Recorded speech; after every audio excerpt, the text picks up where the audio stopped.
Ladies and gentlemen, welcome to the Mailbox for the 30th of August 2011. My name is Totalbiscuit, bringing you your returning daily dose of community interaction, gaming discussion, and all that good stuff. You can email in mailbox@cynicalbrit.com, that is mailbox@cynicalbrit.com, with topics for future shows. The game in the background is Ravensoft's Singularity, the last game they put out before being effectively gutted, which is upsetting. That said, I have to say thus far the game has not been amazingly good, with 2 weapon system, horrible FOV, and generally consolified and highly linear. So I've heard it gets much, much better later on, so I think I'm going to play a bit more of this. First email comes in from Joshua Barron. It says, "Good morning." It's not the morning. I just read an article that said that the US games retailer GameStop was opening copies of Deus Ex before being put onto the shelves, removing a coupon inside that let people play on the OnLive service for free. A mass email was sent out to employees telling them to remove the coupon, dispose of it, and not sell it, because OnLive is one of the competitors to GameStop's upcoming online service. After this news hit the web, it was later found out that rather than issuing an apology and returning the coupons to their rightful place, they pulled the game from store shelves and returned it to Square Enix. As far as I know, isn't this just a different kind of product tampering? Is this some kind of Pandora's box, in that any game that doesn't use GameStop's model will be pulled from the shelves? Is GameStop in the right to pull games that will compete with its future service? What are your thoughts on this? Well, it's very, very easy to jump on GameStop and call them a villain, because for the vast majority of instances, they are. GameStop is a really bad company overall. It has some horrible business practices.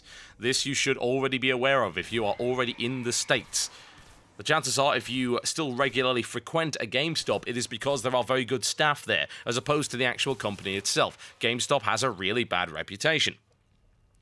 So you can turn around and very, very easily say, yes, this is product tampering. And it is. You know, it is removing a coupon from the box that should have been there. It is actually removing an element of the product.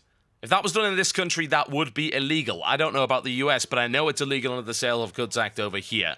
So that's pretty bad.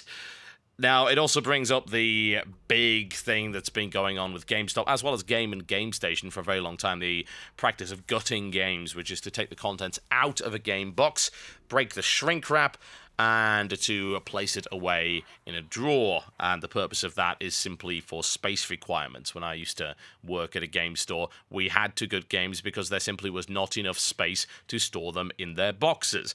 Also, you sometimes needed display for the actual shelf, and you didn't have dummy boxes, as they were called, which were sleeves sent by the distributor that you then put into just any old random box and then put on the shelf for the purposes of display only. A lot of games didn't have those. So there are a lot of legitimate reasons for the action of gutting games, and in reality, the game remains untouched if it's done properly. It is simply removed from the case, slid into a little plastic wallet or whatever, and then put in the drawer, which to me seems absolutely fine. I don't know, man. I worked there for 3 years, and we never had damaged discs as a result of that, ever. It's a very safe and easy practice if done properly. I personally don't have a problem with it. People say, oh, well, it's not new anymore. It hasn't been in a system. It's never been played, and it's never had a previous owner. To me, that seems like it's new. That, to me, is the definition of new. That said, I do understand those who don't want to buy copies like that. They want a properly sealed copy, and especially after this, people are going to be extra cautious. They're going to wonder what else was taken out of there. And yes, there have been plenty of incidents of game store employees taking pre-order bonuses and coupons and codes and special stuff. And yeah, it is pretty much theft. That's what it is. That said, after all of that, as far as I am aware, Square Enix did not inform GameStop that this coupon was actually there, so they found out about it after it had gone. What other choice did they have? They had to return the damn things. It inconveniences the customer, and the fact that they were doing it without telling people initially, and before there was this massive uproar on the internet, that was just happening in secret. This would have continued to happen if people hadn't got upset about it. It's going to cause problems, there's no real doubt about that, but as far as I'm concerned, both were kind of in the wrong there, although I don't know if Square Enix is necessarily supposed to be able to predict the reaction of GameStop to this. Hey, Square Enix, you're supposed to predict the fact that this forthcoming service that is not out yet and has barely been described to anyone, so we really don't know how it's going to work. Yes, that's a direct competitor to the coupon that is in the box of this game, which is out months at least before this, whatever this magical service is. Yes, that's going to upset us. No, I think it is pretty much GameStop in the wrong there. Square Enix could not possibly have predicted that kind of reaction. It's absolutely absurd, and to be honest, they shouldn't have to either.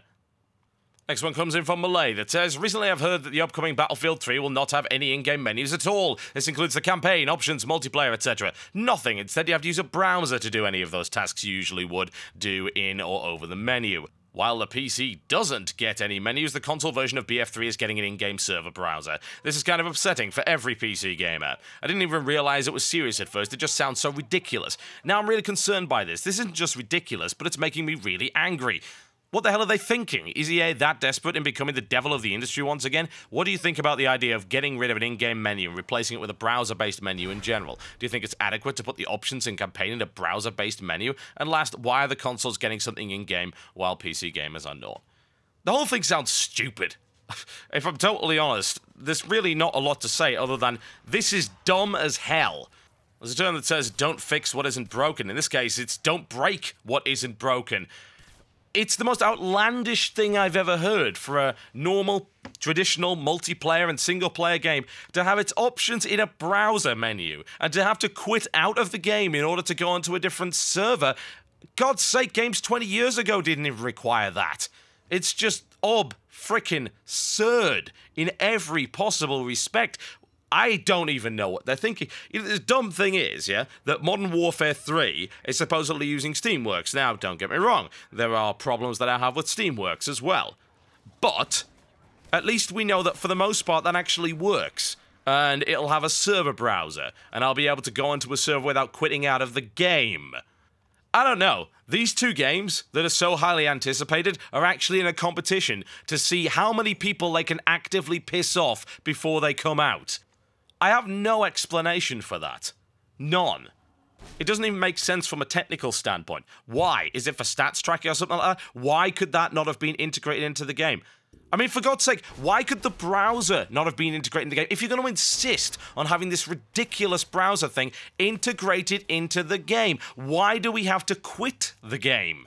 Now, I've been reading certain people's Twitter, specifically Alan Demise Kurtz. He's the senior gameplay designer on DICE, and some people asking, why is there no in-game server browser? Do I have to Alt-Tab every time I want to change servers? And the confirmation came from him that says, don't Alt-Tab, just shut it down. It starts up real fast. How do we know that? On what configuration does it start up real fast? Because that's going to vary from machine to machine.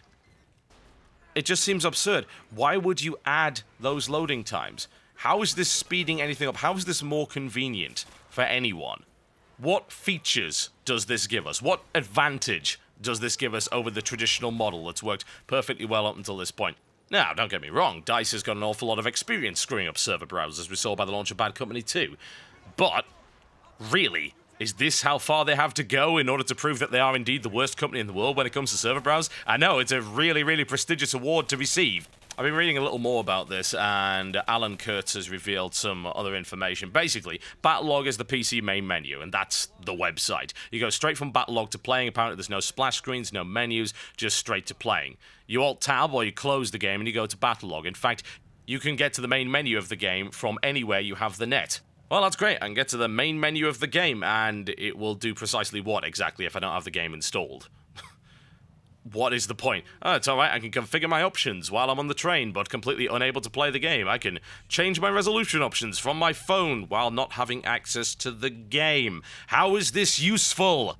That said, even after all of this, WTF are you doing? Wait and see. You never know, it might actually be really, really good. And therein, I suppose, is the rub. Does it work? Does it not work? I have no idea, because Battlefield 3 is not out yet. It's just a completely bizarre route to go down, but you know what? If it works, brilliant. Some people are saying, well, because they keep screwing up all of their server browsers, it's good that they're doing this, because that'll solve the problem. This is still technically a server browser, it's just done in a different way, so I don't know. It's not boycott-worthy, certainly, it's just very, very bemusing.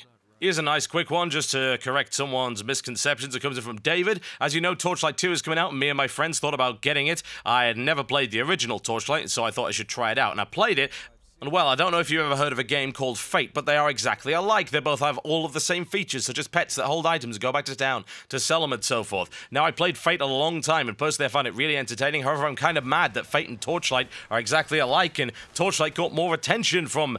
Yeah, let me just stop the email right here and just let you know that they're the same guys. There's a reason why Fate and Torchlight are similar, because the guys who made Fate also made Torchlight. Same guys, different company. You don't have to stress out over it. There's also a reason why it's very Diablo-like. Because there are a bunch of people in Runic, including, of course, the one and only Max Schaefer, the founder, who were also in Blizzard North. So, you know, that's how it works. Careful, folks. Do your research before going crazy. This one comes in from Borderkeeper. It says, "Hi, I was wondering why all the MMOs are hotkey-based or edged to the action-based MMOs like Dungeons and Dragons. What is the barrier, for example, making FPS MMOs or MMOs that have complex fighting in it? Is it just an issue of latency, or are they just scared of something?" Well, it comes down to a wide variety of different things. Technical limitations are definitely one of them. I mean, if you ever played PlanetSide, for instance, you'd know that, yeah, it was a MMO FPS, but it was in places quite limited. Like, for instance, you would know that there were no hitboxes in the game until the BFR patch, and that only put hitboxes on the battleframe robotics. You could hit a player anywhere, and it wouldn't make a blind bit of difference. I used to play a sniper, for instance, in PlanetSide, and it didn't come down to hitboxes. You shoot them in the toe, it did exactly the same amount of damage. There were problems with it. There were issues with the netcode and things like that that made a lot of stuff very, very basic indeed. Now, technology has advanced since then, but it's still a really hard thing to do. For instance, complex fighting. Are you talking about PvP? In which case, you've got to consider definitely latency. That's a big deal. For instance, if you're going to have a complex system which has counters and parries and blocks and things like that, then that's all going to be timing-based. And if there's lag, then you've got problems there. For instance, you had a lot of client-side hit detection in PlanetSide. The problem with client-side hit detection is that it can be exploited, and you could actually hit and kill people who, on their screen, they were hiding behind cover, but on your screen, because of the latency, they were out in the open. There were all sorts of problems. It was very hackable as well. All sorts of issues with that. And that's really the reason, I believe. And that's not the only one either. Because it comes down not just to mechanics, but the way that the game is balanced in terms of being a massively multiplayer game. What uses a complex fighting system, for instance, if you've got hundreds of players in an arena and it just becomes a complete and total mess. Oh, I can block, I can dodge, I can parry, it doesn't matter, there's 100 guys shooting at me, I can't go anywhere, so why even put it in there? The problem with being a massively multiplayer game is that often you have to sacrifice certain mechanics and systems in order to make it work with a lot of people. Now, this is slowly being pushed back. For instance, there are now games which use an action-based system that is more advanced than, say, Dungeons and Dragons Online. You know, D&D is an action-based system because you have to click to swing. Aside from that, it's still dice rolls. So it's just a little bit different. It's kind of like obfuscating the fact that it is still dice rolls. In the case of, say, a game like Terra Online, that's got a more complex combo system and things like weapon arcs. So if you swing a really big axe, it is going to hit multiple things. And that's a massive new bit of complexity. You've got more games that are actually incorporating dodge mechanics, like, say, Terra for one thing, WildStar for another, Guild Wars, I believe, to some degree. So those games are starting to integrate the mechanics that you're talking about right there. It's just going to be a very, very long and slow process. It also comes down to looking what was successful in the market previously. PlanetSide was not a successful game. Ergo, why would you want to invest in an MMO FPS? MMOs are very expensive to develop. They rely on a long-term business model of subscriptions for the most part, and now things are starting to move in the direction of free-to-play. Yeah, you've got to be kind of concerned and worried that these things may not work out and you end up with a really expensive, useless game in your hands that nobody is willing to play, and you've taken huge losses. Entire companies get laid off for that kind of stuff. So it is concerning. Whereas World of Warcraft, on the other hand, which is a traditional hotkey-based MMO, was extremely popular. Ergo, we've had years and years and years of people trying to ape that with hotkey-based MMOs, and only now are people really getting sick of that model and willing to try something a little bit different, which is why we see games like Firefall coming out that, yes, they're massively multiplayer, but that's where the comparison between that and WoW ends. It is a fully functional, competitive third-person shooter with PvE and PvP elements. We've got End of Nations, which is a fully functional RTS with a single-player campaign, I might add, but it's also massively multiplayer, with a big meta map and 26 on 26 drop-in, drop-out battles and things like that. Now we are finally getting there. The technology is there, and the market has been primed for this sort of stuff. People are now sick of WoW. As you can see, they're leaving in their millions, and they want something a little bit different. And there are now, thankfully, MMOs that are coming out that are ready to cater to that. Okay, folks, that is me done for the day. Thanks for watching the Mailbox. Please email in mailbox@cynicalbrit.com with topics for future shows. I am now back from my month-long excursion with a bunch of events and stuff. You have seen the results and the fruits of my labor. Please go and check out the Gamescom videos if you haven't already. There's a menu on the front page of the channel on youtube.com/TotalHalibut to navigate to pretty much any video you could desire. And I will see you next time.